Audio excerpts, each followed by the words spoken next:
Yan. Tapos dito, uso kasi yung mga, ayan, storage. Ayan, yung mga boxes na yan. May green na pinto. Mga storage yan.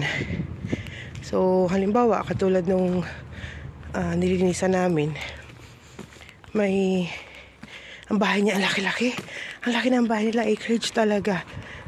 4 na palapag sa malaking bahay. Ngayon, ibinenta ng tatay.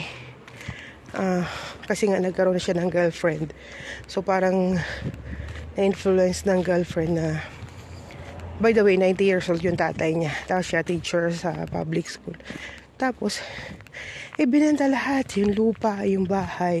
So, ngayon, lahat ng gamit niya, ang dami-dami, hindi niya alam kung saan ilalagay. Siya ay titira lang naman sa kondo. So, ganyan, umupa sila siya ng storage. So,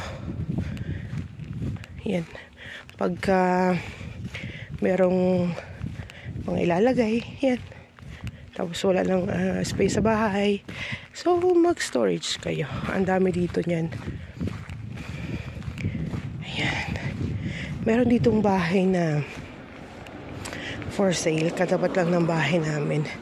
Ako, isang pahaba lang. Pero, yung single lang, diba? Carry na yun. So,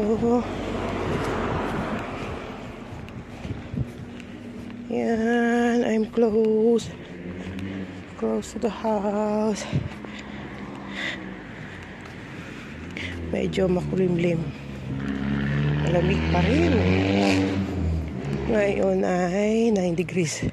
There's that doggy. Doggy there. Ayun yung mahabang bahay na yun. Mabait naman yung aso na yan. Okay, eto na. Papasok na tayo sa aming mansion.